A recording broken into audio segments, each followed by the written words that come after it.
ஆண்டவரும் இரட்சகருமாகிய இயேசு கிறிஸ்துவின் நாமத்தில் உங்கள் ஒவ்வொருவருக்கும் என்னுடைய அன்பின் ஸ்தோத்திரத்தை இந்த நாளிலே நான் தெரிவித்துக் கொள்கிறேன். இந்த நாளிலே கூட நாம் கர்த்தருடைய வார்த்தையை இந்த 2025ஆம் ஆண்டில் கூட கர்த்தருடைய வார்த்தையை நாம் கேட்க போகிறோம். இந்த மாதத்தில் கடைசியில் வந்துவிட்டோம். ஆண்டவர் அருமையாக இந்த மாதத்தை நம்ம கடத்தி வந்திருக்கிறார். ஜனவரி மாதம் 20 நாட்களை நாம் கடந்து விட்டோம். தேவன் கிருபையாய் நம்மை கொண்டு வந்ததற்காக நாம் தேவாதி தேவனை ஸ்தோத்தரிப்போம். இந்த நாளிலே கூட உங்களோடு கூட பகிர்ந்து கொள்ளும்படியாய் கர்த்தர் எனக்கு கொடுத்த வார்த்தை என்னவென்றால், ஆதியாகமம் 40ஆம் அதிகாரம் வசனம் 6-7 நாம் வாசிக்க கேட்போம். ஆதியாகமம் 40ஆம் அதிகாரம் வசனம் 6-7. காலமே யோசேப்பு அவர்களிடத்தில் போய் அவர்களை பார்க்கும் பொழுது அவர்கள் கலங்கி இருந்தார்கள். அப்பொழுது அவன் தன் எஜமானுடைய வீட்டில் தன்னோடு காவல் பண்ணப்பட்டிருந்த பார்வோனுடைய பிரதானிகளை நோக்கி, உங்கள் முகங்கள் இன்று துக்கமாய் இருக்கிறது என்ன என்று கேட்டான். ஹல்லேலூயா. இன்றைக்கு கர்த்தர் நம்மோடு பேசும்படியான நமக்கு கொடுத்த வார்த்தை என்னவென்றால், கர்த்தர் நம்மை தேற்றும்படியாய் நமக்கு உதவி செய்யும்படியாய் ஆண்டவர் நமக்கு கொடுத்த வார்த்தை என்னவென்றால், ஆதியாகமம் 40ஆம் அதிகாரம் 6-7 வசனங்கள். யோசேப்பு அவர்களை பார்க்கும் பொழுது, யாரை என்றால் பானபாத்திரக்காரன், சுயம்பாகி, அந்த 2 பேர்களை பார்க்கும்பொழுது அவர்கள் கலங்கி இருந்தார்களாம். ஹல்லேலூயா. அவர்கள் முகங்கள் எப்படி இருந்ததுன்னா துக்கமாக இருந்ததா, கலங்கி இருந்தார்கள். அவங்க முகங்கள் துக்கமாக இருந்தது. யோசேப்பு அவர்கிட்ட கேட்குறான், உங்கள் முகங்கள் இன்று துக்கமாக இருக்கிறது என்ன என்று கேட்டான். ஹல்லேலூயா. ஆமென். அவங்க 2 பேரும் ஒரு சொப்பனத்தை கண்டதுனால அன்றைக்கு அவர்கள் துக்கமாக இருந்தார்கள். அந்த சொப்பனத்தின் அர்த்தத்தை அவர்களுக்கு சொல்ல ஒருவரும் இல்லை என்பதால் அந்த சொப்பனம் என்ன, அதனுடைய அர்த்தம் என்ன அப்படி என்று சொல்லி அவர்கள் கலங்கி இருந்தார்கள், துக்கமாக இருந்தார்கள் என்று சொல்லி வேதத்தில் பார்க்கிறோம். அப்போ இந்த 2 பேரையும் யோசேப்பு பார்த்து கேட்கிற காரியத்தை தான் நாம் வாசிக்க கேட்டோம். இந்த யோசேப்பு அந்த சிறைச்சாலையில் செய்யாத குற்றத்துக்காக அந்த சிறைச்சாலையில் அவன் தண்டனை அனுபவித்து கொண்டிருந்தான். அப்பொழுது இவர்கள் செய்த குற்றத்திற்காக அந்த சிறைச்சாலையில் வருகிறார்கள். அவர்கள் ராஜாவினிடத்தில் ஏதோ ஒரு குற்றத்தை செய்ததுனால அவர்கள் தண்டனைக்குரியவர்களாய் அந்த சிறைச்சாலையில் அடைக்கப்பட்ட பொழுது அவர்கள் துக்கமாக இருக்கிறதை பார்த்து யோசேப்பு கேட்கிறார். அவர்களை கரிசனையோடு விசாரித்து அவர்களுக்கு உதவி செய்கிறார். அப்பொழுது அவர் சொல்கிறார்கள், நாங்கள் சொப்பனத்தை கண்டோம், அதனுடைய அர்த்தம் எங்களுக்கு சொல்ல ஒருவரும் இல்லை. இப்போ உடனே யோசேப்பு சொல்கிறார், சொப்பனத்துக்கு அர்த்தம் சொல்லுங்க தேவனுக்குரியதல்லவா அப்படி என்று சொல்லி, நீங்கள் என்னிடத்தில் அந்த சொப்பனத்தை சொல்லுங்கள், நான் அதன் அர்த்தத்தை உங்களுக்கு சொல்லுகிறேன். பாருங்கள், இந்த யோசேப்பு சொல்கிற வார்த்தை முதலாவதாக தேவனை அவன் மகிமைப்படுத்தினான். அந்த நேரத்தில் அவர்களுக்கு யோசேப்பினுடைய உதவி தேவையாயிருந்த பொழுது அவன் முதலாவது தேவனை மகிமைப்படுத்தியது நாம் இங்கே பார்க்கிறோம். நம்முடைய வாழ்க்கையில் கூட இன்றைக்கு அநேகர் நம்மை சுற்றி உள்ள ஜனங்கள் துக்கமாக இருப்பார்கள், சிலர் கலங்கி இருப்பார்கள். அவர்களை நாம் எப்படி கரிசனையோடு போய் அவர்களை விசாரித்து உதவி செய்கிறோம் என்பதை நாம் கவனிக்க வேண்டும். நம்ம உடனே எனக்கு இந்த தாளந்து இருக்குது, நான் ஜெபிக்கிறேன் உங்களுக்காக அப்படின்னு நம்ம சொல்லுவோம். எனக்கு வரங்கள் இருக்கிறது, நான் உங்களுக்கு அதனுடைய அர்த்தத்தை நான் உங்களுக்கு சொல்கிறேன். நம்ம முதலாவது நம்மை தான் நம்ம என்ன செய்வோம், முன்பாக நிறுத்துவோம். ஆனால் இந்த யோசேப்பு பாருங்க, அருமையாக அங்கே ஒரு வார்த்தை சொல்ல, சொப்பனத்துக்கு அர்த்தம் சொல்லுதல் தேவனுக்குரியதல்லவா அப்படின்னு சொல்லிட்டு இதனை இங்கே என்னிடத்தில் சொல்லுங்கள் பொழுது அவர்கள் அந்த சொப்பனத்தின் அர்த்தத்தை அவர்கள் அந்த யோசேப்பு இடத்துல சொல்லும். அவருடைய கண்ட சொப்பனத்தை யோசேப்பு இடத்துல அவர்கள் சொன்ன பொழுது அதன் அர்த்தத்தை சொல்லுகிறார். அவருடைய துக்கம், அவருடைய முகங்கள் மாறுகிறது. ஒருவனுடைய துக்கம் சந்தோஷமாய் மாறுகிறது, ஒருவனுடைய துக்கம் அங்கே துக்கமாகவே மாறிக்கொண்டு. ஏனென்றால் அவர்கள் செய்த குற்றம். நம் நன்மை செய்தால் நமக்கு மேன்மை இல்லையோ, வேதம் சொல்றது, நீ நன்மை செய்தால் உனக்கு மேன்மை இல்லையோ. இப்போ 2 பேரில் ஒருத்தர் நன்மை செய்ததுனால அவனுடைய துக்கம் சந்தோஷமாக மாறினது, ஒருத்தர் தீமை செய்ததுனால அவனுடைய துக்கம் துக்கமாகவே மாறியது. ஹல்லேலூயா. இந்த 2 பானபாத்திரக்காரன், இந்த சுயம்பாகி 2 பேருமே அரசனுடைய நம்பிக்கைக்குரியவர்களாம். ஏனென்றால் இந்த பானபாத்திரக்காரனுடைய வேலை என்னவென்றால், அரசர் பானம் பண்ணுகிற அந்த பானங்கள், அவர் சாப்பிட்ற ஆகாரங்களையெல்லாம் முதலாவதாக இவன் சாப்பிட்டு அதில் ஏதாவது விஷம் இருக்கிறதா, நஞ்சு இருக்கிறதா என்பதை உறுதி செய்து கொண்டு தான் அரசருக்கு கொடுப்பார்களாம். அது பானபாத்திரக்காரனுடைய வேலை. இந்த சுயம்பாகி வேலை என்னென்னா, அரசருக்கு ஆகாரங்களை அந்த உண்டு பண்ண ஆகாரங்களை சமைக்கிறவர் இந்த சுயம்பாகி. 2 பேருமே அரசருக்கு நம்பிக்கைக்குரியவர்கள். ஏதோ ஒரு குற்றம் செய்ததுனால அவங்க சிறைச்சாலைக்குள்ளே வராங்க. அவங்களுடைய ஒரு சொப்பனத்தினால அவங்க கலங்கி இருக்கிறாங்க, துக்கமுகமாக இருக்கிறாங்க. அங்கே யோசேப்பு அவருடைய துக்கத்தை மாற்றி அவனுடைய சொப்பனத்துக்கு அர்த்தத்தை சொல்லி ஒருவனுடைய துக்கத்தை மாற செய்கிறான், இன்னொருடைய துக்கமாகவே முடிகிறது. இதை தான் நம்ம இன்றைக்கு வாசிக்கிறோம். இன்றைக்கு நம்முடைய வாழ்க்கையில் அநேகருடைய வாழ்க்கையில் நம்ம பார்க்கிறோம், சில வேளையில் சந்தோஷம் நிறைந்த நாட்களும் இருக்கும், சில வேளைகளில் துக்கம் நிறைந்த நாட்களும் நமக்கு இருக்கும். நம்மை சுற்றியில் உள்ளவர்கள் துக்கத்தோடு இருக்கிறதை நம்ம காண முடியும். ஹல்லேலூயா. கலங்கி இருப்பதை காண முடியும். ஏதோ ஒரு துக்கம் அவருடைய வாழ்க்கையில், ஏதோ ஒரு கண்ணீர், ஏதோ ஒரு கலக்கம், ஒரு பயம் அவருடைய வாழ்க்கையில் இருக்கும் பொழுது நாம் எப்படி அவர்களை அணுகுகிறோம்?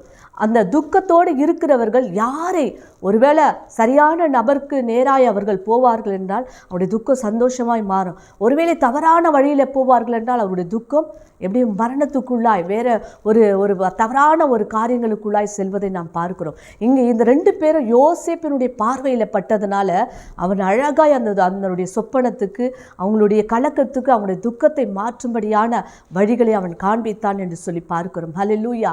இந்த யோசேப்பு பார்த்தீங்கன்னா ஆண்டவரை ஏற்ற சமயத்தில் அந்த எகிப்தில் அந்த பானபாத்திரக்காரன் சுயமாக்கி ஆண்டவரை பற்றி யெகோவா தேவனை பற்றி தெரிந்திருக்கிறாரு. ஆனால் ஏற்ற சமயத்தில் கர்த்தரை பற்றி அவர்களுக்கு சொல்கிறான். அதே நேரத்தில் கர்த்தரை மகிமைப்படுத்தி கர்த்தரிடத்து கிருபை வரங்களை பெற்று அந்த இடத்துல அவன் விடுவிக்கப்படுவதை நாம் பார்க்க முடிகிறது. ஹல்லேலூயா. அதனால தான் அவன் விடுவிக்கப்பட்டான் என்று சொல்லி வேதத்தில் பார்க்கிறோம். இன்றைக்கும் இந்த நாட்களில் நாம் அநேகர் கலக்கத்தோடும், இந்த நாளிலே நீங்கள் ஒருவேளை கலக்கத்தோடும் துயரத்தோடும் இருப்பீர்கள் என்றால் இன்றைக்கு உங்களை பார்த்து சொல்லுகிறேன், இன்றைக்கு உங்களுடைய முகங்கள் துக்கமாக இருந்தால் கர்த்தர் இன்றைக்கு உங்களுடைய துக்கத்தை மாற்ற அவர் வல்லமுடைய தேவனாக இருக்கிறார். ஹல்லேலூயா. எப்படி இந்த பானபாத்திரக்காரன் சுயம்பாகி அவன் யோசேப்பிடத்தில் வந்தார்களோ அதே மாதிரி நம்முடைய துக்க நாட்களில், நம் கலக்க நேரத்தில், பயமான நேரத்தில் நம் சரியான நபரிடத்தில் போய் தேவ சமூகத்தில் போய் நம்மை தாழ்த்தி ஒப்பு கொடுக்கும் பொழுது, அவரை மகிமைப்படுத்தி ஜெபிக்கும் பொழுது கர்த்தர் நம்முடைய துக்கத்தை மாற்றுகிற தேவனாக இருக்கிறார். ஏன்னா அந்த துக்கம் ரொம்ப மோசமானது. முதலாவதாக துக்கம் வரும், அப்புறம் கவலை, கண்ணீர், அப்புறம் வியாதி, மன வியாதி, அப்புறம் மரணத்தை கொண்டு விளைவிக்கக்கூடியதாக இருக்குது. வேதம் அப்படிதான் சொல்லுகிறது. அல்லேலூயா. மன துக்கத்தினாலே ஆவி முறிந்து போகும் என்று சாலமோன் சொல்லுகிறார். அல்லேலூயா. சங்கீதத்தில் தாவீது சொல்லுகிறார் 31ஆம் அதிகாரம் 9ஆம் வசனம், துக்கத்தினால் என் கண்ணும் என் ஆத்துமாவும் என் வயிறு கூட கருகி போயிற்று. துக்கம் வரும்பொழுது நம்முடைய கண், நம்முடைய ஆத்துமா, வயிறுலாம் கருகி போகுமா, முகம்லாம். அப்போ சாலமோன் சொல்லுகிறார் மன துக்கம் ஆவியை முறிந்து போக பண்ணும் என்று. பவுல் சொல்லுகிறார் லௌகிக துக்கமோ மரணத்தை உண்டாக்கும். அதனால தான் துக்கமாக இருக்கும்பொழுது ஏன் இந்த துக்கம் நமக்கு வருகிறது, இந்த துக்கம் மாற நாம் என்ன செய்ய வேண்டும் என்பதை தேவ சமூகத்தில் நாம் போய் விசாரிக்கும் பொழுது கர்த்தர் நிச்சயமாகவே நம்முடைய துக்கத்தை அவர் மாற்றக்கூடிய தேவனாக இருக்கிறார். சரி, ஏன் ஒரு மனிதனுடைய வாழ்க்கையில் துக்கம் வருகிறது என்பதை நாம் பார்க்கும்பொழுது வேதத்தின் அடிப்படையில் ஏன் நம்மளுடைய வாழ்க்கையில் துக்கம் வருகிறதுனா, நீதிமொழிகள் 23ஆம் அதிகாரம் 29, 30 வசனம் சொல்லுது, யாருக்கு வேதனை, யாருக்கு துக்கம். ஆமென். அல்லேலூயா. மதுபானத்தை தேடுகிறவர்களுக்கும் கலப்பு சாராயத்தை நாடுகிறவர்களுக்கு தான் வேதனை வருகிறது, அவங்களுக்கு தான் துக்கம் வருகிறது, அவர்களுக்கு தான் காரணமில்லாத காயங்கள், சண்டைகள் எல்லாம் வருகிறது. அப்போ பாவத்தினால் ஒரு மனிதனுக்கு துக்கம் வருகிறது. ஏன் துக்கம் வருகிறது? ஒருவேளை இன்றைக்கு நீங்கள் துக்கமாக இருக்கலாம், கலங்கி இருக்கலாம். நீங்கள் விசாரிக்கணும் தெய்வ சமூகத்தில், ஏன் இந்த துக்கம் என்னுடைய வாழ்க்கையில், ஏன் இந்த கலக்கம் என்னுடைய வாழ்க்கை, ஏன் இந்த பயம் என்னுடைய வாழ்க்கையில், ஏன் இந்த வேதனை என்று நீங்கள் விசாரிக்கும் பொழுது ஒருவேளை பாவத்தினால் அந்த துக்கம் வந்திருக்கும் என்றால் நீங்கள் அந்த பாவத்தை மனம் திரும்பி சரி செய்து தெய்வ சமூகத்தில் உங்களை ஒப்புரவாக்கி மனம் திரும்பணும். 2வது, சாபத்தினால் நமக்கு துக்கம் வருகிறதா? எரேமியா 23:10 பார்த்தீங்கன்னா, விபச்சாரக்காரரால் தேசம் நிறைந்திருக்கிறது, விபச்சாரத்தினால நம்ம அந்த சாபம் தேசத்தில் வரும்பொழுது துக்கம் ஏற்படுகிறது என்று சொல்லி நம்ம வேதத்தில் பார்க்கிறோம். அல்லேலூயா. நீங்கள் எரேமியா 23:10 பார்த்தீங்கன்னா, தேசம் விபச்சாரக்காரரால் நிறைந்திருக்கிறது, தேச சாபத்தினால் துக்கிக்கிறதா. ஒருவேளை விபச்சார எண்ணங்கள், வேசித்தன, இச்சையின் காரியங்கள் நம்முடைய வாழ்க்கையில் இருக்கும் என்றால் அது என்ன தெரியுமா, நம்மை துக்கப்படுத்துமா. அதனால் அதை நாம் சரி செய்து கொள்ள வேண்டும் என்று வேதம் சொல்லுகிறது. எபிரேயர் 12ஆம் அதிகாரம் 11ஆம் வசனம் வந்து, கர்த்தருடைய சிட்சையினால் துக்கம் வரும், எந்த சிட்சையும் தற்காலத்தில் சந்தோஷமாய் காணாமல் துக்கமாய் மாறுமா. அப்போ கர்த்தருடைய சிட்சை, ஆண்டவர் ஒருவேளை சில வேளையில் நம்ம நேசிக்கிறவர், நம்ம ஆண்டவர் நம்ம மேலே ரொம்ப அன்பு செலுத்துகிறவராக இருக்கிறார், நேசிக்கிறார். ஒருவேளை நாம் தவறான பாதையில் போகும் பொழுது, அவருக்கு விரும்பாத காரியங்களை நாம் செய்யும் பொழுது அவர் நம்மை தண்டிப்பாராம். சிட்சிக்கிறார்னா தண்டிப்பார். அந்த தண்டனை நமக்கு துக்கமாக இருக்கும் தற்காலத்தில், ஆனால் பின்னாடி அதுக்கு நமக்கு பரிபூர்ண நீதியாகிய சமாதானத்தை கொடுக்க வல்லமுடையதாக இருக்குது என்று வேதம் சொல்லுகிறது. ஒருவேளை கர்த்தருடைய சிட்சை உங்களை துக்கிக்கும் என்றால் கொஞ்சம் சமாதானமாய், பொறுமையாய் அதை ஏற்றுக்கொண்டு பொழுது கர்த்தர் நம்ம ஏன்னா நல்வழிப்படுத்த, பரிசுத்தத்துக்கு நேராய் நம்மை நடத்த கண்டிப்பாக தேவ பிள்ளைகளை அவர் சிட்சிப்பார். எதனால் நமக்கு துக்கம் வருகிறது என்பதை நாம் தியானித்து கொண்டு இருக்கிறோம். ஒருவேளை பாவத்தினால துக்கம் வரும் என்றால், ஒருவேளை ஏதோ ஒரு காரியங்கள் நீங்கள் ஆண்டத்துக்கு சாபத்தீடான காரியங்களை செய்யும் பொழுது துக்கம் வரும் என்றால், கர்த்தருடைய சிற்றை நமக்கு வரும்பொழுது துக்கம் வரும் என்றால், நம் தேவ சமூகத்தில் நம்ம ஆராய்ந்து நம்மையே தற்பரிசோதனை செய்து நம்மை மனம் திரும்பி ஒப்பு கொடுக்கும் பொழுது அந்த துக்கம் நம்ம மாறுகிறது. தேவன் நம்முடைய துக்கத்தை மாற்றுகிற தேவனாக இருக்கிறார். அல்லேலூயா. ரெண்டாவது பார்த்தீங்கன்னா மத்தேயு 19 அதிகாரம் 21, 22 பார்த்தீங்கன்னா, பொருளாசை உள்ளவர்களுக்கு வாழ்வில் துக்கம் வருமா. அங்கே ஒரு மனிதன் ஆண்டவரிடத்தில் கேட்குறாரு, நித்திய ஜீவனை பெற்றுக்கொள்ள நாங்கள் என்ன செய்ய வேண்டும்? இப்போ ஆண்டவர் சொல்கிறார், இதெல்லாம் நீ கடைப்பிடிக்க வேண்டும். பொய் சாட்சி சொல்லாத, விபச்சாரம் செய்யாத, பிறருக்கு விரோதமாக எதுவுமே களவு செய்யாத, பொய் சாட்சி சொல்லாத என்று சொல்லும் பொழுது, தகப்பனும் தாயும் கனப்பண்ணு, உன்னிடத்தில் நீ அன்பு கூறுது, பிறனிடத்தில் எல்லாவற்றையும் சொல்லிக்கொண்டே வருவார். அவன் சொல்வான், எல்லாவற்றையும் நான் சிறு வயது முதல் கடைப்பிடித்து கொண்டு வர். அப்போ உன்னிடத்தில் ஒரு குறை உண்டு, நீ உனக்கு உண்டான எல்லாவற்றையும் விட்டு தரித்திருக்க கூட சொல்லும் பொழுது, அவன் மிகுந்த ஆஸ்தி உள்ளவனாக இருந்தபடியா இந்த வார்த்தை கேட்டபோது துக்கத்தோடு அவன் போய்விடுவான் என்று சொல்லி வேதம் பார்க்கிறோம். அப்போ பொருளாசை வாழ்க்கை, நம்முடைய வாழ்க்கையில் பொருளாசை, பொருள் சம்பாதிக்கணும், பணம் சம்பாதிக்கணும், சொத்து சம்பாதிக்கணும், அந்த ஆசை வரும் பொழுது நம்முடைய வாழ்க்கையில் அது துக்கத்தை உண்டாக்குறதா இருக்கிறது. அதனால் நம்ம ரொம்ப கேர்ஃபுல்லாக இருக்க வேண்டும், கவனமாக இருக்க வேண்டும். அப்புறம் 1 பேதுரு 1:6 சொல்லுது, பல சோதனைகளினால் துக்கம் உண்டாகிறதா. 1 பேதுரு 1:6, இப்பொழுது கொஞ்ச கால பலவிதமான சோதனைகளினால துக்கப்படுகிறீர்கள். சோதிப்பார், கர்த்தர் நம்மை சோதிப்பார். வேதத்தில் துணிய மனிதர்களை ஆண்டவர் சோதித்தார். பொறுமையோடு காத்து கொண்டதனால் அவர்கள் ஜீவ கிரீடத்தை பெற்றுக்கொண்டார்கள். அப்போ சோதனை வரும்பொழுது ஏன் ஆண்டவர் நம்மை சோதிக்கிறார் அப்படின்னு நம்ம கேட்கும்போது, அவர் ஏதோ ஒரு நன்மை நமக்கு செய்யும்படியாய் அவருடைய கற்பனையை நம்ம கை கொள்கிறோமா, அவரிடத்தில் அன்பாக இருக்கிறோமா அப்படின்னு ஆண்டவர் நம்மளை டெஸ்ட் பண்ணும்படியாய் சோதிக்கிறார். சில வேளையில் சோதனை வரும்பொழுது நம்ம துக்கப்படுவோம். நான் நல்லா தானே ஊழியம் செய்கிறேன், நான் நல்லா தானே ஜெபிக்கிறேன், எனக்கு ஏன் சோதிக்கிறார், என்னை ஏன் சோதிக்கிறார், அப்படி எல்லாரும் நல்லா இருக்காங்க, நான் மட்டும் சோதிக்கப்படுகிறேன், அதனால் எனக்கு துக்கம் வருது. சோதனைகளினால் நமக்கு துக்கம் உண்டாகிறது. ஏன் ஆண்டவர் ஏதோ ஒரு நன்மை நமக்கு பின்காலங்களில் கொடுக்கும்படியாய் நம்மை சோதிக்கிறார் என்பதை நாம் அறிந்து கொள்ள வேண்டும். அல்லேலூயா. அப்போ எதனால் ஒரு மனிதனுடைய வாழ்க்கையில் துக்கம் வருகிறது? பாவத்தினால துக்கம் வருகிறது, சாபத்தினால துக்கம் வருகிறது, கர்த்தருடைய சிற்றையினால நமக்கு துக்கம் வருகிறது. பலவித சோதனைகளினால கர்த்தர் நம்மை சோதிக்கும் பொழுது பலவித சோதனைகளினால நமக்கு துக்கம் வருகிறது. இந்த துக்கங்கள் எல்லாம் மாற நம்ம என்ன செய்ய வேண்டும்? இன்றைக்கு ஒருவேளை நீங்கள் துக்கத்தோடு காணப்படலாம். அல்லேலூயா. உங்கள் முகங்களை இன்றைக்கி தேசத்தில் நடக்கிற காரியங்களை பார்த்து ஆரம்பத்திலே அநேக காரியங்களை நம்ம பார்க்கிறோம், செய்தித்தாள்களில் எல்லாவற்றிலும் பார்க்கிறோம், நியூஸில் பார்க்கிறோம். ஒருவேளை நம்ம கலங்கி கொண்டிருக்கலாம், இந்த 2025 எப்படி போக போகிறது, இதை எப்படி கடக்க போகிறேன், என்னுடைய குடும்பத்தை எப்படி நடத்த போகிறேன், அல்லேலூயா, இதை குறித்து இந்த காரியத்தை குறித்து எனக்கு துக்கமாக இருக்கிறது, பிள்ளைகளுடைய எதிர்காலத்தை குறித்து துக்கமாக இருக்கிறது, அப்போ தேசத்தில் நடக்கிற அழிவுகளை பார்த்து துக்கமாக இருக்கிறதே, கலங்கி இருக்கிறீர்களா? கர்த்தர் இன்றைக்கு உங்களுடைய துக்கத்தை மாற ஆண்டவர் உங்களுக்கு வழி சொல்லுகிறார்.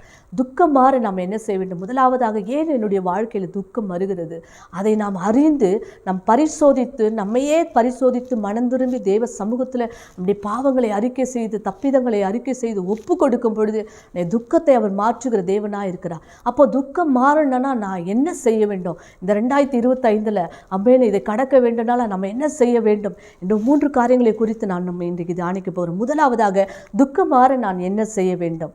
1 நாளாகமும் 4ஆம் அதிகாரம் 10ஆம் வசனத்தை நாம் வாசிக்க கேட்போம். 1 நாளாகமும் 4ஆம் அதிகாரம் 10ஆம் வசனம். 9ஆம் வசனத்தை நாம் வாசிப்போம். யாபேஸ் தன் சகோதரரை பார்க்கல கனப்பெற்றவனாக இருந்தால், அவன் தாய் நான் துக்கத்தோடு அவனை பெற்றேன் என்று சொல்லி அவனுக்கு யாபேஸ் என்று பெயரிட்டான். யாபேஸ் இஸ்ரவேலின் தேவனை நோக்கி, தேவரீர் என்னை ஆசீர்வதித்து என் எல்லையை பெரிதாக்கி உமது கரம் என்னோடு இருந்து தீங்கி என்னை துக்கப்படுத்தாதபடிக்கு அதற்கு என்னை விலக்கி காத்தருளும் என்று வேண்டிக் கொண்டால், அவன் வேண்டிக் கொண்டதை தேவன் அருளினார். ஹல்லேலூயா. துக்கம் மாற நம்ம என்ன செய்ய வேண்டும்? முதலாவதாக, நான் துக்கத்தோடு அவனை பெற்றேன் என்று சொல்லி யாபேஸ் என்று அவனுடைய தாய் அவனுக்கு பெயரிட்டாளாம். யாபேஸ் என்றால் துக்கத்தின் மகன் என்று அர்த்தம். ஆனால் இந்த யாபேஸ் நான் துக்கத்தின் மகனாய் இருக்க விரும்பலை, நான் ஒரு ஜெப வீரனாய் இருக்க விரும்புகிறேன் என்று சொல்லி அவன் செய்த காரியம் பார்த்தீங்கன்னா, அவன் இஸ்ரவேலின் தேவனை நோக்கி ஜெபம் பண்ணினான். அல்லேலூயா. அவன் ஒரு ஜெப வீரன், துக்கத்தின் மகன் அல்ல. என் துக்கம் மாற வேண்டும் என்றால் நான் இஸ்ரவேலின் தேவனை நோக்கி ஜெபிக்க வேண்டும், இஸ்ரவேலின் தேவனை நோக்கி நான் வேண்டிக் கொள்ள வேண்டும். அதை அறிந்தவனா ஒரு ஜெப வீரனாய் நான் மாற வேண்டும் என்று யாபேஸ் வாஞ்சித்தான். அதனால யாபேஸ் இஸ்ரவேலின் தேவனை நோக்கி, முதலாவதாக தேவரீர் என்னை ஆசீர்வதிங்க, நான் துக்கத்தின் மகனாய் இருக்கிறேன், நான் துக்கத்தின் மகனாய் இருப்பதை இருப்பதை விரும்பவில்லை, இதிலிருந்து நான் மாற வேண்டும், நான் ஒரு ஆசீர்வதிக்கப்பட்ட ஒரு மகனாய் மாற வேண்டும் என்று சொல்லி என்னை ஆசீர்வதிங்க. முதலாவது அவன் தேவனை நோக்கி ஜெபிக்கிறான், என்னை ஆசீர்வதிங்க, என்னை எல்லையை பெரிதாக்குங்க, உமது கரம் என்னோடு இருந்து தீங்கு என்னை துக்கப்படுத்தாதபடிக்கு. இன்றைக்கு அநேகருடைய வாழ்க்கையில் தீங்கு துக்கப்படுத்தி கொண்டிருக்கிறது. ஒருவேளை தேசத்தில் உங்கள் குடும்பத்தில் நீங்கள் ஆசீர்வதிக்கப்பட்டவர்களாக இருப்பீர்கள் என்றால் உங்களுக்கு தீங்கு நிச்சயமாய் வரும். உன்னுடைய எல்லை விரிவாக்கப்பட்டு நீர் ஆசீர்வதிக்கப்பட்ட ஒரு மகனாய் ஒரு மகளாய் இருப்பீர்கள் என்றால் உன் வாழ்க்கையில் தீங்கு உன்னை அனுபவிக்கும், தீங்கு உன்னை துக்கப்படுத்தும். அதனால தான் இங்கே கருத்தாய் அழகாய் ஜெபம் பண்ணுகிறார் யாபேஸ். இஸ்ரவேலின் தேவனை நோக்கி, நீர் என்னை ஆசீர்வதித்து, ஆமென், என் எல்லையை பெரிதாகும் பொழுது, நம்முடைய எல்லைகள், நம்முடைய ஆசீர்வாதங்கள், நன்மைகள் அதிகரிக்கும் பொழுது நிச்சயமாகவே தீங்கு நம்மை தொடரும். தீங்கு தொடரும் பொழுது அது நம்மை துக்கப்படுத்தும். அதனால தான் கருத்தாய் ஜெபம் பண்ணுங்க, தீங்கு என்னை துக்கப்படுத்தாதபடிக்கு. என் எல்லைகள் பெரிதாகும் பொழுது அநேக இடையூறுகள், தடைகள், என்னை எதிர்க்கிறவர்கள் வருவார்கள். அந்த தீங்கு என்னை துக்கப்படுத்தாதபடிக்கு உம்முடைய கரம் என் மேலே இருக்க வேண்டும். ஹல்லேலூயா. உமது கரம் என்னோடு இருந்து, அவருடைய கரம் நம்மோடு இருக்கும் பொழுது தீங்கு ஒரு நாள் நம்மை துக்கப்படுத்தாது. ஹல்லேலூயா. எவ்வளவு கருத்தாய் ஜெபம் பண்ணினார் பாருங்க. அவர் ஜெபம் பண்ணி முடித்த உடனே, ஆமென், என்னை அதற்கு எல்லாவற்றையும், அந்த தீங்கு என்னை துக்கப்படுத்தாதபடிக்கு எல்லாவற்றுக்கும் என்னை காத்தருளி வேண்டிக் கொண்டால் அவன் வேண்டிக் கொண்டதை தேவன் அருளினார். ஹல்லேலூயா. அப்போ முதலாவதாக என் துக்கம் மாற வேண்டும் என்றால் நான் கருத்தாக ஜெபிக்க வேண்டியது அவசியம். இந்த நாட்களிலே ஜெபம் மிக மிக மிக அவசியம் நம்முடைய வாழ்க்கையில். நாம் தீங்கு துக்கப்படுத்தக்கூடாது, என்னை தீங்கு துக்கப்படுத்தக்கூடாது, நான் துக்கத்தின் மகளாய் இருக்கக்கூடாது, நான் துக்கத்தின் மகனாய் இருக்கக்கூடாது என்றால் நாம் ஜெபிக்க வேண்டும். ஒரு ஜெப வீரனாய் ஒவ்வொரு நாளும் தேவ சமூகத்தை நோக்கி நாம் ஜெபிக்கிறவர்களாய் காணப்பட வேண்டும். இந்த யாபேஸ் எப்படி ஜெபித்தார்? கருத்தாய் ஜெபித்தார். ஆமென். எலியா நம்மை போல பாடுள்ள மனுஷனாய் இருந்தாலும் கருத்தாய் ஜெபம் பண்ணினார் என்று வேதம் சொல்லுகிறது. அவர் யார்? நம்மை போல பாடுள்ள மனுஷன், ஆனால் கருத்தாய் ஜெபம் பண்ணினார். நாம் இந்த நாளிலே கருத்தாய் ஜெபம் பண்ண வேண்டும். எப்படி ஜெபிக்க வேண்டும் பார்த்தீங்கன்னா, நீங்கள் அதுக்கு அன்னாள் தான் மிக அழகான ஒரு உதாரணம் என்று சொல்லலாம். அன்னாள் பார்த்தீங்கன்னா, அவன் மனங்கசந்து போய் அழுது ஜெபித்தான தேவ சமூகத்தில். எங்குமே போய் ஜெபிக்கல, தேவ சமூகத்தில் போய் அவன் என்ன செய்யணும்? உபவாசத்தோடு ஜெபித்தாள். நீங்கள் வேதத்தில் பார்த்தீங்கன்னா வைராக்கியமாய் ஜெபித்தாள். ஹல்லேலூயா. அப்புறம் எப்படி இருதயத்தை ஊற்றி ஜெபித்தாள், ஒரு பொருத்தனை பண்ணி ஜெபித்தாள். ஆமென். திட்டவட்டமான ஒரு தெளிவான ஒரு ஜெபம் அவளுடைய வாழ்க்கையில் காணப்பட்டது. அவள் அழுது ஜெபித்தாள், தேவ சமூகத்தில் போய் ஒருமனப்பட்டு ஜெபித்தாள். திட்ட தெளிவுமா, எனக்கு ஒரு ஆண் பிள்ளை நீங்கள் கொடுத்தால் அதை உமக்கே கொடுப்ப, தெளிவான ஒரு ஜெபம். நம்முடைய ஜெபங்கள் எப்படி இருக்கிறது? ஏனோ தானோ என்று ஜெபிக்கக்கூடாது. கருத்தாய் நம்ம ஜெபிக்கணும், ஸ்தோத்தரித்து நம்ம ஜெபிக்கணும். அல்லேலூயா. உபவாசித்து நம்ம ஜெபிக்கணும். ஆமென். இருதயத்தை ஊற்றி ஜெபிக்கணும். மனம் கசந்து அழுது நம்முடைய இருதயத்தை தேவ சமூகத்தில் ஊற்றி ஜெபிக்கும் பொழுது நம்முடைய ஜெபத்தை கேட்டு தேவன் பார்த்தீங்கன்னா யாபேசுடைய ஜெபத்தை வேண்டுதலை கேட்டு தேவன் அருளினார். என்ன அருளினார்? அவனை ஆசீர்வதித்தார், அவன் எல்லையை பெரிதாக்கினார், அவருடைய கரம் அவன் மேலே இருந்தது, தீங்கு அவனை துக்கப்படுத்தவில்லை. தேவன் அருளினார்னா அவன் கேட்டதை அப்படியே கொடுத்தார். நம்முடைய தேவன் ஜெபத்தை கேட்கிறவர். ஹல்லேலூயா. ஜெபத்தை ஒரு நாள் அலட்சி செய். நீ யாராக இருந்தாலும், நீ எந்த இடத்துல ஜெபம் பண்ணாலும் அந்த ஜெபத்தை ஒரு நாள் அலட்சி செய்து புறக்கணித்து போகவே மாட்டார். அந்த ஜெபத்தை அவர் ஏற்றுக்கொள்ளுகிறவராக இருக்கிறார். ஜெபத்துக்கு பதில் அளிக்கிற தேவன் நம்முடைய தேவன். ஹல்லேலூயா. நீ எங்கு ஜெபித்தாலும் உடனே உன் ஜெபத்தை கேட்டு உனக்கு பதில் அளிக்கிற தேவனாக இருக்கிறார். அதனால் இந்த நாளிலே என் துக்கம் மாறணும்னா நம்ம என்ன செய்யணும்னா ஜெபிக்க வேண்டும். கருத்தாய் இந்த யாபேசை போல நாம் கருத்தாய் ஜெபிக்கும் பொழுது கர்த்தர் நம்முடைய ஜெபத்தை கேட்டு நம்முடைய துக்கத்தை மாற்றுகிற தேவனாய் இருக்கிறார். ஹல்லேலூயா. இரண்டாவதாக என் துக்கம் மாற வேண்டும் என்றால் நான் என்ன செய்ய வேண்டும்? எஸ்தர் 4ஆம் அதிகாரம் 3ஆம் வசனத்தை நான் வாசிக்கிறேன். ராஜாவின் உத்தரவும் அவனுடைய கட்டளையை போய் சேர்ந்த ஒவ்வொரு நாட்டிலும் ஸ்தலத்திலும் உள்ள யூதருக்குள்ளே மகா துக்கமும் உபவாசமும் அழுகையும் புலம்புலம் உண்டாகி அநேக ரட்டுடுத்தி சாம்பலில் கிடந்தார்கள். 9:23 நான் வாசிக்கிறேன். 9 21ஆம் வசனத்தில் வாசிக்கிறேன். 21 9 21 எஸ்தர் 9 21. வருஷந்தோறும் ஆதார் மாதத்தின் 14 15 தேதிகளை யூதர்கள் தங்கள் பகஞ்சருக்கு நீங்களாக்கி இளைப்பாறுதல் அடைந்த நாட்களாகவும் அவர்கள் சஞ்சலம் சந்தோஷமாகவும் அவர்கள் துக்கம் மகிழ்ச்சியாகவும் மாறின மாதமாகவும் ஆசரித்தார்கள். 4ஆம் அதிகாரத்தில் அங்கே மகா துக்கம், 9ஆம் அதிகாரத்தில் அவருடைய துக்கம் மகிழ்ச்சியாக மாறினது காரணம் என்ன? இங்கே ஆமான் மொர்தகாயை ரொம்ப அதிகமாக வெறுத்தான் இந்த ஆமான். ஏனென்றால் எல்லாரும் அவனை வணங்கினார்கள், இந்த மொர்தகாய் மாத்திரம் ஆமானை வணங்கலை. ஹல்லேலூயா. ஆனால் இவனை எப்படியாவது அழிக்க வேண்டும், இவனை மாத்திரமல்ல இவனுடைய ஜனத்தையே அழிக்க வேண்டும். யூதர் என்ற திமிர்னால் தானே இவன் என்னை வணங்காமல் இருக்கிறா. யூதர்கள் தேவனுக்கு மாத்திரத்தை தன்னை வணங்குவார்கள், வேறு எந்த மனிதனையும் வணங்க மாட்டார்கள். அதனால் இந்த யூத வம்சத்தையே அழிக்க வேண்டும் என்று சொல்லி ராஜா கிட்ட போய் தந்திரமான வார்த்தைகளை பேசி எப்படியும் ராஜாவினுடைய முத்திரையை பெற்றுக்கொண்டு ராஜாவினுடைய அந்த ஆர்டரை பெற்றுக்கொண்டு என்ன செய்ய உள்ள அந்த 127 நாடுகளில் உள்ள எல்லா யூதர்களையும் ஒரே நாளில் அழிக்கணும். அவர்களை அழிக்கவும் அவர்களுடைய சொத்துக்களை கொள்ளையிடவும் இவன் என்ன செய்யலாம் போய் திட்டம் தீட்டிட்டான். அதற்கான எல்லா காரியங்களும் செய்து முடித்துட்டான். ஆமேன். ஆதார் மாதம் 13ஆம் தேதியில் இப்போ எல்லா யூதர்களும் கொல்லப்பட வேண்டும், அவனுடைய எல்லா சொத்துக்களும் கொள்ளையாடப்பட வேண்டும். இப்போ பார்த்தீங்கன்னா மகா துக்கம். எங்கள் 4 அதிகாரத்தில் என்ன பார்த்தீங்கன்னாங்க, அங்கே மகா துக்கமும் உபவாசமும் அழுகையும் புலம்புலம் உண்டாய் அநேக ரட்டுடுத்தி சாம்பலில் கிடந்தார்கள். உபவாசம் இந்த மாதத்தில் இந்த வருடத்தில் நம்ம அதிகமாக ஏறெடுக்க வேண்டும் என்று ஆவியானவர் சொல்லுகிறார். முதலாவதாக நம்ம துக்கம் மாறணும்னா நம்ம ஜெபிக்கிறது ரொம்ப அவசியமாக இருக்கிறது. 2வது என் துக்கம் மாறணும், என் துக்கம் இப்போ சந்தோஷமாக மாறணும்னா நான் உபவாசிக்க வேண்டும். ஹல்லேலூயா. உபவாசம் என்றால் உடலை வருத்துறது உபவாசம் இல்லை, நம்ம தேவ சமூகத்தில் அதிக நேரமாக வாசம் பண்ணணும், அதுதான் உபவாசம். ஆண்டவருடைய சமூகத்தில் போய் அதிக நேரம் நம்ம வாசம் பண்ணி நமக்கு டைம் கிடைக்கும் போதெல்லாம் அவரிடத்தில் அவருடைய பிரசன்னத்தை அவருடைய சமூகத்தில் போய் உட்கார்ந்து அழுது நம்ம ஜெபிக்கும். இவர்கள் ரெட்டுடுத்தி சாம்பலில் இருந்தாங்களாம், இவங்க துக்கத்தோடு உட்கார்ந்தாங்க. ஏன்னா அவ்வளோ ஒரு பெரிய அழிவு. இன்றைக்கும் தேசத்தில் நிறைய அழிவுகள் வரும்னு தீர்க்க தரிசனமாக நிறைய காரியங்கள் வந்திருக்கிறது. கடைசி காலத்தில் இருக்கிறோம். ஆண்டவர் சொல்லப்பட்ட எல்லா கடைசி காலத்திற்கான எல்லா காரியங்கள் நடந்து கொண்டிருக்கிறது. இந்த நாளிலே கூட நாம் அந்த அழிவுகளுக்கு அந்த அழிவுகளுக்கு நாம் தப்பி வைக்கப்பட வேண்டும் என்றால் நாம் உபவாசிக்க வேண்டும். உபவாசம் இருந்து ஹல்லேலூயா. ஆதார் மாதத்தில் பார்த்தீங்கன்னா 14 15 தேதிகளை யூதர்கள் தங்கள் பகஞ்சருக்கு நீங்களாக்கி இளைப்பாறுதல் அடைந்த நாட்களாக பூரீம் என்று கொண்டாடினார்களாம். அவருடைய உபவாசம் எப்படி மாறினதா? பண்டிகையாய் மாறினது. அல்லேலூயா. துக்கம் மகிழ்ச்சியாய் மாறினது. அவங்க மாத்திரம் எல்லாரும் யூதர்களும் அந்த நாளில் உபவாசம் இருக்கிறாங்க.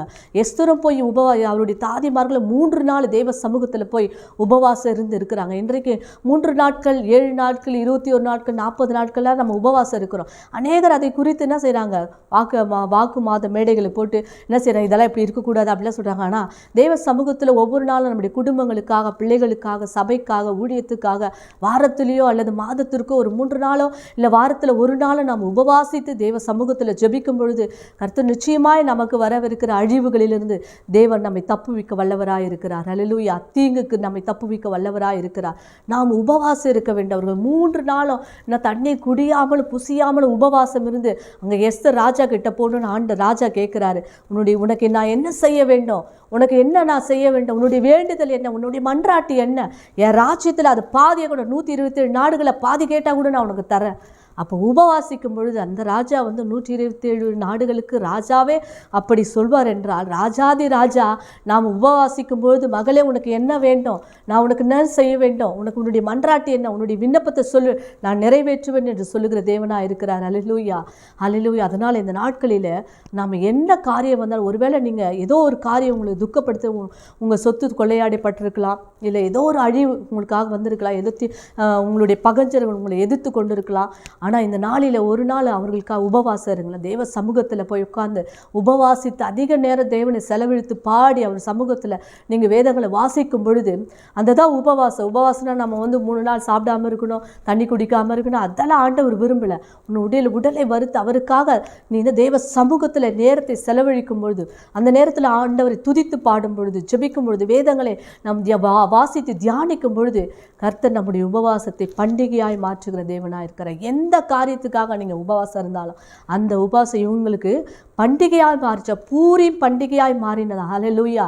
அவங்க இன்றைக்கு அதை கொண்டாடி கொண்டு இருக்கிறார்கள். நம்முடைய வாழ்க்கையில் ஹல்லேலூயா துக்கம் மாறணும்னா நம்ம மாதத்தில் நம்முடைய குடும்பத்துக்காக, பிள்ளைகளுக்காக, ஏதோ ஒரு காரியத்துக்காக நான் அதிலிருந்து விடுதலை பெற வேண்டும், இந்த காரியத்தில் எனக்கு சமாதானம் வரணும், இந்த காரியத்தில் எனக்கு ஒரு பெரிய ஒரு சுகம் கிடைக்கணும்னா உபவாசித்து பாருங்கள். தேவ சமூகத்தில் அதிக நேரத்தை செலவிட்டு பாருங்களேன்.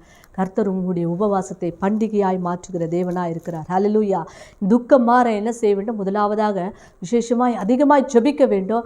ரெண்டாவது நம்ம உபவாசிக்க வேண்டும், துதிக்க வேண்டும். உபவாசத்தில் துதியே இருக்க வேண்டும். நம்ம சாப்பிடாம ஒன்றும் செய்யாமல் அப்படியே மௌனமாக இருக்கக்கூடாது. நம்ம உபவாசம்னு சொல்லிட்டு அந்த நேரத்தில் ஆண்டவரை துதித்து வேதத்தை வாசிக்கும் பொழுது நம்முடைய உபவாச பண்டிகையாய் மாறும். மூன்றாவதாக ஒரு காரியத்தை நான் சொல்லி முடிக்கிறேன். யோபு 2ஆம் அதிகாரம் 13ஆம் வசனம். யோபு 2:13 அதில் வாசிக்கும் பொழுது, அவன் துக்கம் மகா கொடிய துக்கம் என்று கண்டு ஒருவரும் அவனோடு ஒரு வார்த்தையும் பேசாமல் இரவு பகல் 7 நாள் அவனோடு கூட தரையிலே உட்கார்ந்தார்கள். இங்கே யாருடைய துக்கம்? யோபுவினுடைய துக்கம். முதலாவதாக யாபேசுடைய துக்கம் மாறினது. ரெண்டாவது யூதர்களினுடைய துக்கம் மாறினது. மூன்றாவது யோபுவின் துக்கம் மாறினது. ஹல்லேலூயா, ஹல்லேலூயா. இங்கே பாருங்கன்னா அவனுடைய துக்கம் எப்படி துக்கமா? மகா கொடிய துக்கமா. சாதாரண துக்கம் இல்லை, மகா கொடிய துக்கம். எல்லாவற்றையும் இழந்த சூழ்நிலை, எல்லாவற்றையும், பிள்ளைகள், சொத்து, சரீரத்தில் சுகம், எல்லா நிம்மதி இழந்துட்டார். மனைவியுடைய ஆலோசனை கேட்குறாரு. அவனுடைய ஃப்ரெண்டுக்கு 3 பேர் வந்துட்டாங்க, நண்பர்கள் 3 பேர் வந்துட்டு அவனுடைய துக்கம், ஐயோ மகா கொடிய துக்கம் அப்படி சொல்லிட்டு அவன்கிட்ட ஒன்றுமே பேசலை. ஏன்னா அவ்வளோ பெரிய துக்கம். சரீரெல்லாம் பயங்கரமான வியாதி, புண்கள், அழுகி நாற்றம் எடுத்து கொண்டு இருக்குது. அப்படிப்பட்ட துக்கத்தை கண்டு அவங்களால ஒரு வார்த்தையை பேச முடியல. அப்படியே அவனோடு கூட இரவு பகலை என்ன பேசாமல் 7 நாள் அமர்ந்திருந்தாங்களாம். ஹல்லேலூயா. அவனுடைய துக்கம் மகா கொடிய துக்கம். ஆனால் பாருங்கள், அவன் வார்த்தையிலேருந்து தேவனை தூஷிக்கிற ஒரு வார்த்தையே வரலை. மனைவி தூஷித்தா, நண்பர்களெல்லாம் குற்றம் சாட்டினாங்க. நீ நீதிமானு தானே, தேவனோடு வாதாடு அப்படின்றாங்க. தேவனோடு வாதாடு, நீ நீதிமானாக இருக்கிறல, தேவனோடு வாதாடு. அவர் சொல்கிறார், நான் நீதிமானாக இருந்தாலும் என் தேவனோடு நான் வாதாட மாட்டேன், மாறாக அதற்கு பதிலாக இரக்கத்துக்காக கெஞ்சுவேன். அப்படி வாயில் தேவனை மறுதளிக்கிற அவிசுவாசமான வார்த்தை, தேவனை துக்கப்படுத்துகிற ஒரு வார்த்தையை வரலை. ஆனால் அந்த அதிகாரம் முழுவதும் பார்த்திங்கன்னா தேவனை பற்றி அநேக அறிவுகளை, அதாவது தேவனை பற்றி அறிவு, அந்த நேரத்தில் அவன் அதிகமாக அறிந்து கொண்டான் என்று சொல்லி வேதத்தில் பார்க்கிறோம். எப்படிப்பட்டவர் தேவன். 2ஆம் வருகையில் என்ன நடக்கும், உயிரோடு இருந்த மரித்த பிறகு என்ன நடக்கும், எல்லாவற்றையும் அவன் அறிந்து கொண்டான். அந்த துக்க நாளில் நம்ம அப்படி நம்ம தேவனை பற்றி அறிந்து கொள்ளணும்னு யோசனை வருமா? வரவே வராது. ஏன் இந்த துக்கம் வந்துச்சு? அவங்களால தான் துக்கம் வந்துச்சு. அவங்க ஏதாவது பண்ணிட்டாங்க, நம்மளை இது பண்ணிட்டாங்க, நம்ம என்ன செய்வோம்? நம்ம நீதிமானமாக்கி மற்றவர்களே நம்ம துக்கப்படுத்தி கொண்டு இருப்பானா? யோபு அப்படி சொல்லலை. கர்த்தர் கொடுத்தார், கர்த்தர் எடுத்தார், என் மீட்பர் உயிரோடு இருக்கிறார். அவர் என்னை கொன்று போட்டாலும் அவர் மேலே நான் நம்பிக்கையாக இருப்பேன். ஹல்லேலூயா. அவர் என்னை சோதிப்பார் தான், சோதித்த பின் நான் பொன்னாக விளங்கும். எவ்வளோ ஒரு அருமையான வார்த்தைகள், விசுவாச வார்த்தைகளை அவர் பேசினார். நம்முடைய வாழ்க்கையில் விசுவாச வார்த்தைகளே வராது. துக்கமாக இருக்கும் பொழுது யோபு போல் ஆண்டவர் நம்மளை துன்பப்படுத்தலை. அதனால் அதுக்காகவே நம்ம ஆண்டவர் அதிகமாக துதிக்கணும். யோபுக்கு வந்த துக்கம், யோபுக்கு வந்த சோதனை நமக்கு ஆண்டவர் கொடுக்கல. அதுக்காகவே நம்ம அதிகமாக தேவனை ஆராதிக்க வேண்டும். ஆனால் நமக்கு துக்கம் வரும்பொழுது அவங்க தான் ஏதாவது பண்ணிகிட்ருப்பாங்க, அவங்க எனக்கு ஏதாவது செஞ்சிட்ருப்பாங்க. ஹல்லேலூயா. அவங்களால தான் எனக்கு இந்த காரியம் வந்தது, இந்த வேதனை வந்தது, இந்த துக்கம் வந்தது, இந்த மரணம் வந்தது. மற்றவர்களை நாம் குற்றச்சாட்டியை நம்மை நீதிமான ஆக்கி கொள்வோம். ஆனால் யோபு வாயில் அப்படி வரவே இல்லை.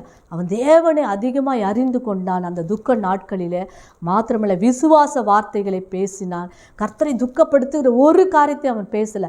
எல்லாரும் பேசினாங்க, மனைவி பேசினாங்க, கூட இந்த நண்பர்களாக பேசுகிறாங்க, குற்றம் சாட்டுறாங்க, ஒருவேளை இதனால் வந்திருக்கலாமா அப்படின்னு. அவன் எதையும் கேட்கல.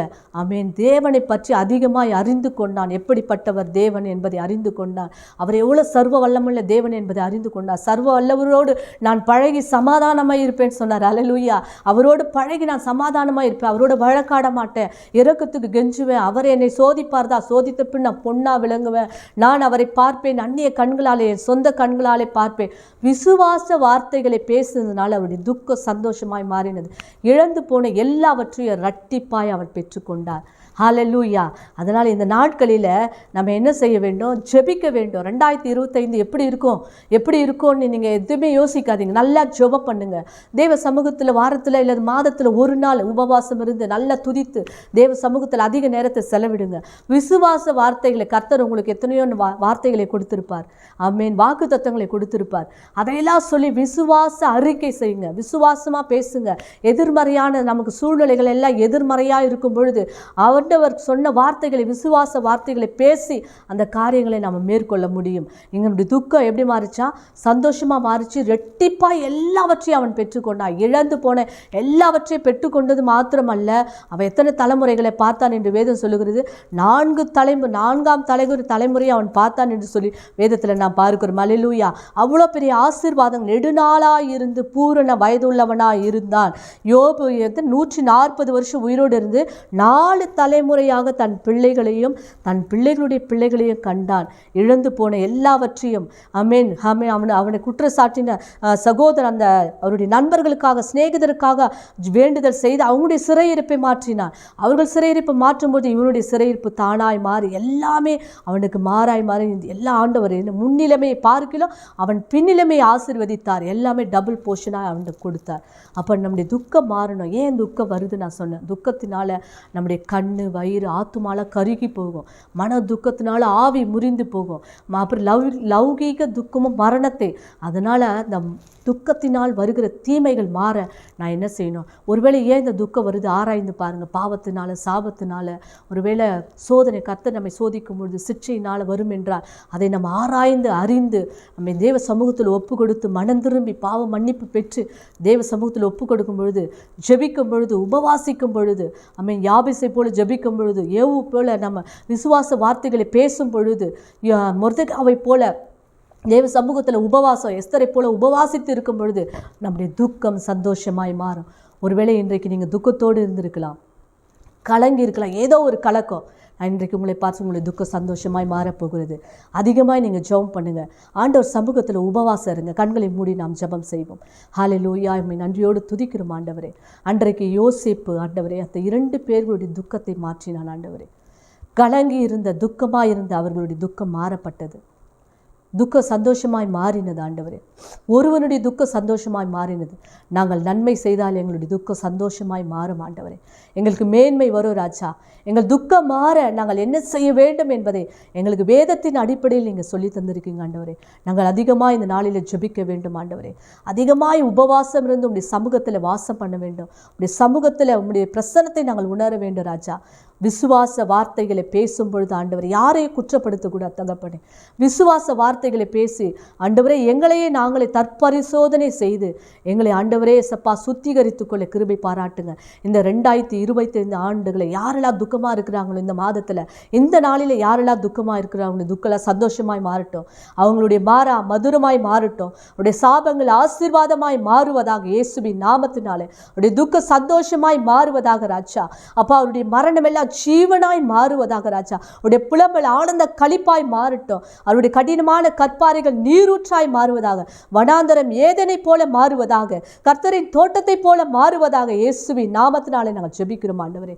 ஒவ்வொருவரையும் ஆசீர்வதிங்க. இதை கேட்டுக்கொண்டிருக்கிற, பார்த்து கொண்டிருக்கிற ஒவ்வொரு பிள்ளைகளை தனித்தனியாய் பேராய் நீர் ஆசீர்வதித்து அவருடைய துக்கத்தை மாற்ற போற கிருபைகளுக்காய் நன்றி செலுத்துகிறேன்.